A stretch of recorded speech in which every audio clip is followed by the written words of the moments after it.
One of the first and most important things that you need to learn in driver's education is the system of travel you will be participating on once you receive your permit and then license. You will be participating on the highway transportation system. The essential question that you want to be able to answer at the end of this unit is: how is the highway transportation system regulated, and what can drivers do to keep it moving smoothly? The highway transportation system is made up of three parts: roadways, vehicles, and users. Within this presentation, we'll explore all three parts and will then also mention the different laws that help to regulate it. The history of the highway transportation system is relatively young in American history. About 100 years ago, in 1902, there were only 23,000 cars on the roadway system. There were, however, approximately 17 million horses using the highway transportation system at that time. There was also only about 150 miles of paved road. Fast forward that to modern day, and the highway transportation system is now one of the most complex systems we have. Currently, there's about 230 million registered motor vehicles, and we have about 4 million miles of roadway out there. Roads make up 60% of our freight transportation. Also popular through personal trips and travel, 79% of our roadway systems are used to enjoy vacations or to go on visits or to commute back and forth from work. Obviously, the highway transportation system is considered the first choice that we choose when it comes to moving people and goods, which leads us to what the goal of the highway transportation system is. As mentioned, the highway transportation system is considered the most complex system of transportation, and yet it is designed to enable people and goods to move from place to place as safely and as efficiently as possible. The problem, however, is for having the most complex system of travel, the training we provide the users is probably the least adequate when you look and compare us to other forms of transportation. The first part of the highway transportation system is roadways. There are many different types of roads that you could probably think of. Interstates, country, residential, city, business are all just an example of different types of roads in the environment in which you may drive on. With each different type of road or environment in which you may drive in, there are obviously different features. If we were to look at the different types of roads, many of you may not recognize, but country roads are considered one of the most dangerous types of roads to drive on. Think about the features of a country road. They're very narrow. Two-way traffic is not separated by any type of barrier like on an expressway. There's large drop offs. There could be trees close to the roadway, shrubbery. All that creates a dangerous situation. Now add curves and hills with guaranteed blind spots. Country roads are definitely one of the most dangerous roads to drive on due to the type of features. There are also different surfaces that make up a road, such as asphalt, concrete, dirt, and different elements that contribute to it, such as snow covered, wet from rain, or covered by wet leaves. It is crucial that now that we expand the highway transportation system to accommodate the large number of travelers we have on it, that the engineers follow certain guidelines and standards when creating new roads.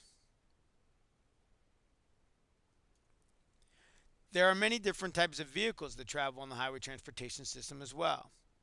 The rules of the road for Pennsylvania are written to accommodate motorized vehicles, animal drawn vehicles, such as the horse and buggy that is operated by the Amish, and then also bicycles. But with every type of motorized vehicle out there, there are many different features one must consider. Features include safety devices such as airbags, seatbelts, anti-lock braking systems. You may find such devices as GPS, electronic stabilization systems, automatic, manual shifting, and other different type of things that you may have in your car. Sometimes you need to look at cars and understand the different type of capabilities they have. Think about the difference between a tractor trailer truck and a normal sedan. Which one would stop faster if the light was to turn yellow? Understanding a vehicle's capability allows you to make a better informed decision and take out elements of risk while driving. The next thing and last thing to consider is who makes up the highway transportation system. That's you and I, the user. At this current time, there's approximately 194 million drivers on the roads. We also have about 55 million pedestrian and bicyclists using the roadway system as well. With all this different traffic, it's inevitable for drivers and pedestrians to make mistakes and drive recklessly. It's important to understand that with these different people all combining to use the roadway system, we need to learn to cope with these unsafe practices. Let's look at users a little bit more closely. When it comes to drivers, think about all the different diversity drivers have: age, experience, young drivers versus old drivers. You guys come into driving with barely any experience, but yet at your young age, you have excellent reflexes and also reaction time. Values of a driver, your emotions. Think about the human element. Humans deal with stress, humans deal with anger. Those things being brought into a car can turn into aggressive driving or road rage. Habits. We share the roads, unfortunately, with people who have addiction to alcohol or drugs. What health issues or handicap does a person have when it comes to driving on the roads? Drivers, you and I, the human, make up the most critical element to the highway transportation system. In essence, human error is basically the number one leading contributor to car crashes. Pedestrians, construction workers or crews on the side of the road working in their quote unquote office, police officers directing traffic. Or what about the jogger who's got their iPod on jogging with traffic so not only they can't hear you, but they also can't see you? How many of you know where the kids live in your neighborhood who are playing on the sidewalk, who are playing in the street with a ball? If that ball rolls out into traffic, does the child see you or do they only see their ball? And you must also take into consideration animals. In the United States, throughout many different areas of the country, we have signs to inform us of like deer crossing or geese crossing, such as we have near the Reading Museum and Hospital. The highway transportation system is regulated at all three levels. The federal government has provided some acts that the different states must adhere to and follow in order to receive funding. At the state level and local level, you have police who are enforcing these different laws that have been put into place.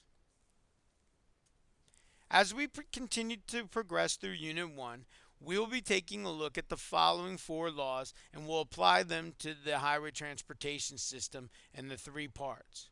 We'll look at the National Highway Safety Act of 1966, the National Traffic and Motor Vehicle Safety Act of also 1966, the Graduated License System, and finally the Pennsylvania Points System. As we go through these different laws and acts, it's important to remember that they directly impact the different parts of the highway transportation system and help to save lives and reduce risk to you and I.